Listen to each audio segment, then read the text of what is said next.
Merci de passer la matinée avec nous sur Europe 1. Il est 9h30, le journal des médias avec Guillaume Janton. Et à la une ce matin, l'humoriste Vincent De Dienne devrait rejoindre Yann Barthès sur TMC à la rentrée. Stéphane Guillon critique le nouveau Canal+, et un acteur de la série Esprit criminel suspendu pour violence.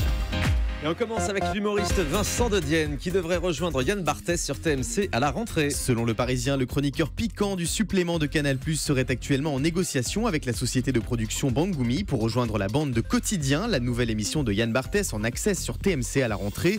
Une bande principalement composée de tous les talents du petit journal de Canal+, à l'exception de Catherine et Liliane. Qui reste elle sur Canal. Stéphane Guillon critique d'ailleurs le nouveau Canal+.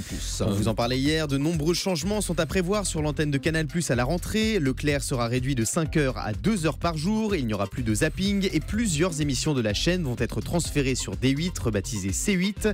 Ces choix de la nouvelle direction de Canal+, dont Vincent Bolloré est à la tête, ne sont pas vraiment du goût de Stéphane Guillon, qu'on retrouvera dans Salut les Terriens sur C8 à la rentrée. Dans un entretien au journal Var Matin, il évoque un immense gâchis. L'humoriste donne également son avis sur le départ de Yann Barthès. Se barrer et essayer quelque chose ailleurs, c'est une position. Et il y a aussi la mienne qui dit que ça peut être bien de résister de l'intérieur, dit-il.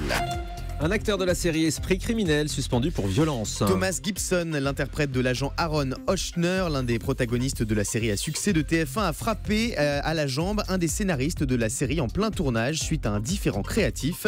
Le site People américain TMZ révèle que suite à ce geste, le comédien a été suspendu pour au moins 2 épisodes. Des épisodes dans lesquels toutes les scènes avec le comédien ont été supprimées.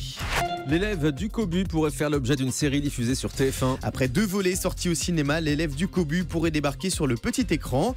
Elie Semoun, qui joue le célèbre professeur Gustave Latouche dans la comédie, a révélé à Télé 7 jours avoir travaillé avec un scénariste sur une histoire déclinable à la télévision. Un projet que les producteurs vont présenter à TF1 au mois de septembre. En attendant, les téléspectateurs pourront voir ou revoir l'élève du Cobu le jeudi 25 août prochain en prime time. TF1 qui lancera la 3e saison de The Voice Kids le 27 août au prochain. Avec un petit nouveau parmi les coachs cette année, le chanteur et ex-juge de Danse avec les stars M. Pokora. Dans une interview postée sur MyTF1, il a expliqué comment il aborde cette nouvelle aventure télévisuelle. J'ai fait pas mal de choses, de projets bien différents des uns des autres. Je me suis dit, tiens, ce serait cool de coacher des petits jeunes et de partager cette aventure humainement et puis apprendre d'eux aussi, parce qu'on apprend quoi qu'il en soit. Je suis un peu Didier Deschamps en participant à The Voice Kids, quoi. Je suis là à faire ma sélection pour une compétition où il faut qu'on aille en finale et si possible gagner. Mais voilà, j'aime bien ce rôle-là.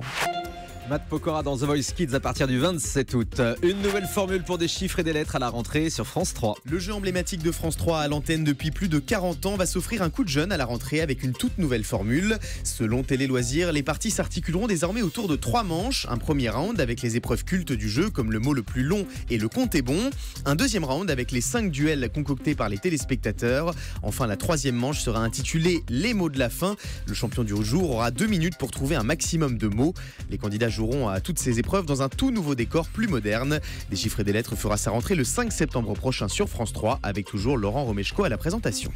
La chaîne numéro 23 dévoile sa grille de rentrée. Soupçonnée d'avoir voulu spéculer lors de sa vente au groupe Next Radio TV, la chaîne de la TNT consacrée à la diversité a failli disparaître, mais elle a été sauvée in extremis par le Conseil d'État qui a annulé la décision du CSA. Dans un entretien accordé aux Parisiens, Nathalie Drouer, la directrice de numéro 23, dévoile la grille de rentrée de la chaîne avec de nouveaux programmes qui mettront en avant la diversité de la société française, comme Faut pas pousser, un format court sur le handicap, mais aussi l'émission mensuelle Liberté, Égalité, Diversité, avec un film en prime time suivi d'un débat sur un sujet de société. La chaîne diffusera également la série américaine à succès Orange is the New Black, qui raconte la vie dans une prison pour femmes. Excellente série qu'on voyait sur Netflix. Aux États-Unis, la fondatrice du site d'info Huffington Post démissionne. Hier, Ariana Huffington a annoncé sa démission du poste de directrice de la rédaction du site d'information The Huffington Post afin de se consacrer à un nouveau projet, un site qu'elle avait confondé en 2005 avant de le revendre au groupe AOL 6 ans plus tard pour 315 millions de dollars. On termine avec le chiffre du jour. 500 000 €, il s'agirait selon le magazine Public de la somme exigée par la chanteuse Jennifer pour s'asseoir à nouveau dans le fauteuil rouge de coach lors de la 6e saison de The Voice. L'année dernière, la chanteuse avait pris la décision d'abandonner son poste pour se consacrer à sa famille, au cinéma et à la musique. Et puis d'autres chiffres qui arrivent à l'instant, je vous le disais tout à l'heure, les chiffres des Jeux Olympiques. France 2 était donc bien leader en Access Prime Time hier. On a le détail, 2 400 000 téléspectateurs, presque 20% de part de marché entre 18h et 20h, pas mal du tout. Et en prime time, les JO ont réuni 2 700 000 personnes. Merci beaucoup Guillaume Janton.